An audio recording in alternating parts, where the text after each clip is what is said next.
मित्रों, क्या आप जानते हैं कि अगर आप अपने डेली रूटीन में कुछ थोड़े बहुत चेंजेस करते हैं तो आप 100 साल या उससे भी अधिक जी सकते हैं। असल में आपका खान पान आपके और आपके शरीर के लिए सब कुछ निर्धारित करता है।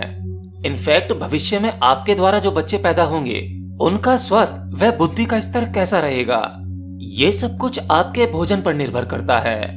देखिए, जन्म से मृत्यु तक हमारे शरीर के निर्माण के 3 चरण होते हैं।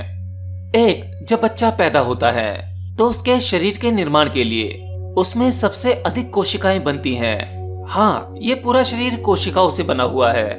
तो जब एक बच्चा बड़ा होता है तो उसमें कोशिका बनने की क्रिया सबसे अधिक होती है और कोशिका नष्ट होने की बहुत कम। दूसरा चरण, जब व्यक्ति जवान हो जाता है उसके बाद उसके शरीर में जितनी कोशिका बनती है उतनी ही नष्ट होती हैं। यानी व्यक्ति अपनी जवानी पर आते आते उसके शरीर का पूर्ण निर्माण हो चुका होता है। तब ऐसे में उसके शरीर में जितने सेल्स बनते हैं लगभग उतने ही नष्ट होते हैं। और तीसरा चरण, बुढ़ापा। एक 60-70 या उससे भी अधिक उम्र के व्यक्ति में कोशिकाएं बनती बहुत कम हैं और नष्ट अधिक मात्रा में होती हैं। यानी जन्म के समय शरीर निर्माण के लिए जो प्रोसेस शुरू हुआ था वो बुढ़ापे पर आते आते उल्टा हो जाता है। लेकिन अगर हम अपने जीवन में थोड़ा सा खान पान पर ध्यान दें, डेली रूटीन में थोड़े से बदलाव करें तो हम अपने शरीर निर्माण के कार्य में थोड़ा डिले कर सकते हैं। यानी बुढ़ापे को जल्दी आने से रोका जा सकता है। आप इसे ऐसे भी समझ सकते हैं, आप अपने पापा या दादा दादी से पूछना कि उनके पिताजी या उनके दादा दादी वो कितनी लंबी आयु जीकर मरे या उनके समय में लोग कितना जीते थे, क्योंकि उनका रूटीन या उनका खान पान हमारे आज के खान पान या आज के रूटीन जैसा नहीं था। असल में टेक्नोलॉजी के माध्यम से हमने अपनी जिंदगी को फास्ट तो कर दिया है, लेकिन वहीं इसके विपरीत परिणाम हुए। इससे हमारी उम्र कम हो गई। हालांकि हमारे योग विज्ञान में, शास्त्रों में ऐसे बहुत से आसन या प्राणायाम हैं जिनके माध्यम से आप अपने शरीर को व्यवस्थित कर सकते हैं, अपनी उम्र को बढ़ा सकते हैं तथा लंबे समय तक स्वस्थ रह सकते हैं। परंतु क्या हो अगर मैं कहूं कि आप चाहे जो भी योगासन करते हो, जो भी प्राणायाम करते हो, वो सब कुछ बेकार है। केवल आप अपनी ऊर्जा को खर्च कर रहे हैं अगर आपका खान पान ठीक नहीं है तो। असल में आजकल क्या होता है, आप YouTube पर वीडियो देखते हैं या कहीं से कुछ सुन लेते हैं, पढ़ लेते हैं, कोई एक चीज आपको प्रभावित कर देती है, आप तेजी से उसकी ओर आकर्षित होने लगते हैं और आप एक उसी चीज पर कार्य करने लगते हैं। आप योग और मेडिटेशन से प्रभावित होते हैं तो आप केवल वही करते हैं। लेकिन उसके बाद सबसे इंपॉर्टेंट जो है वो है आपका लाइफस्टाइल, आपका डेली रूटीन, आपका खान पान, जिसको बदलना सबसे ज्यादा जरूरी है।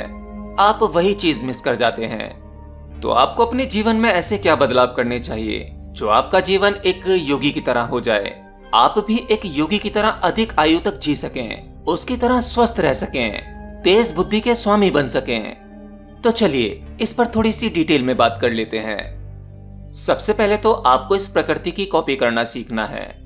मतलब जिस प्रकार से प्रकृति जीती है, प्रकृति सुबह जल्दी उठती है तो आपको भी सुबह जल्दी उठने की आदत डालनी होगी। और ये बहुत आसान है, बस आपको जब सोना होगा जब ये प्रकृति सो जाती है। माना टेक्नोलॉजी आपको ऐसा नहीं करने देगी। आपका मोबाइल फोन, कंप्यूटर, आप इनका इस्तेमाल नहीं कर रहे बल्कि ये आपका इस्तेमाल कर रहे हैं। तो आपको कुछ पाने के लिए कुछ तो खोना होगा। शाम का भोजन सूर्यास्त से पहले कर लें और समय पर सो जाएं। उसके बाद आप लाख कोशिश कर लें सुबह देर तक सोने की, आप सो नहीं पाएंगे, क्योंकि आप प्रकृति के साथ सोए हैं तो प्रकृति अपने ही समय पर आपको उठा देगी। ये प्रकृति, ये नेचर सुबह कितना सुंदर लगता है, क्योंकि भरपूर मात्रा में ऊर्जा मौजूद है, ये भी सांस लेती है। तो आप भी सुबह जल्दी उठकर प्राणायाम करें, योग अभ्यास करें। अब सुबह का भोजन, जिसे आप ब्रेकफास्ट कहते हैं, असल में पहले के लोग ब्रेकफास्ट नहीं करते थे बल्कि पूरा भोजन करते थे, क्योंकि उन्हें खेत में काम करने जाना होता था, शारीरिक श्रम करना पड़ता था, तो वह ठीक ठाक मात्रा में भोजन लेते थे। भोजन में दही, मट्ठा, रोटी, घी, इस तरह का भोजन ग्रहण करते थे, जिसे हम सात्विक भोजन कहते हैं। आज आप लोगों को ब्रेकफास्ट में वैरायटी चाहिए, सब बाजार का पैकेट वाला खाना। असल में चाहे आप ब्रेकफास्ट करें, लंच करें या डिनर करें, आपको हर एक मेन्यू में स्वाद चाहिए। और उस स्वाद के चक्कर में आप भूल ही जाते हैं कि आपको कितनी मात्रा में भोजन लेना है। जबकि आपका शरीर एक प्राकृतिक यंत्र है। ये आपसे बेहतर तरीके से जानता है कि इसे किन चीजों की आवश्यकता है, इसे कितने भोजन की आवश्यकता है। कभी आप साधारण भोजन, जिसे आप सात्विक भोजन कहते हैं, वो खाकर देखें और अपने आप को ऑब्जर्व करें। बस आपको थोड़ा सा सहज होना है। उस भोजन में स्वाद बढ़ाने के लिए बहुत अधिक मसाले नहीं होने चाहिए। जैसे ही आप वो भोजन करेंगे तो आप वह भोजन उतना ही खा पाएंगे जितनी आपके शरीर को आवश्यकता है।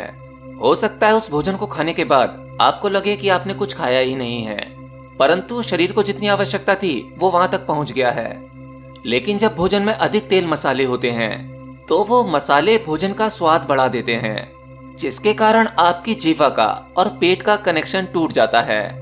स्वाद के कारण आप भोजन करते जाते हैं, पेट को पता ही नहीं लगता कि आपको कितना भोजन लेना चाहिए था। इसके परिणाम स्वरूप आपके शरीर के भीतर बीमारियां आने लगती हैं।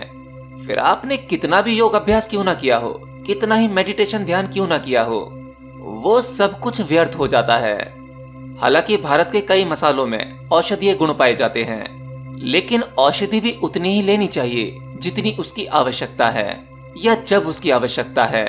अगर आप इसे स्वाद के लिए लेंगे तो यह आपको नुकसान ही करेगी। तो आपको मसालों का सेवन कम करना चाहिए। इससे आपको कभी भी पाइल्स नहीं होंगे, जिसको बवासीर कहते हैं। जब आपको इस प्रकार की बीमारी नहीं होगी तो आप अधिक लंबे समय तक किसी भी आसन में बैठकर ध्यान कर सकते हैं। तो आपने अपने भोजन से मसालों को बिल्कुल हटा दिया या उसकी मात्रा ना के बराबर कर दी। भोजन में केवल सेंधा नमक का इस्तेमाल करना है या वो पत्थर वाला नमक।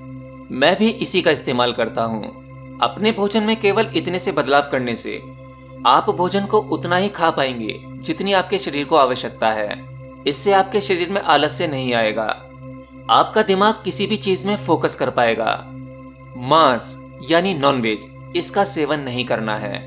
इसका सेवन करने से आपके शरीर की अधिक से अधिक ऊर्जा इसे डाइजेस्ट करने में खर्च होती है। किसी भी प्रकार के नशीले पदार्थों का सेवन नहीं करना है। अगली चीज जो आपको बिल्कुल छोड़नी है वो है चाय। चाय भी एक प्रकार से नशीले पदार्थ की तरह काम करता है। जैसे जो व्यक्ति नशीले पदार्थ का सेवन करता है उसे उस चीज को कंज्यूम करने की हुड़क लगती है, ऐसे ही जो व्यक्ति चाय पीता है उसे भी चाय की तलब लगती है।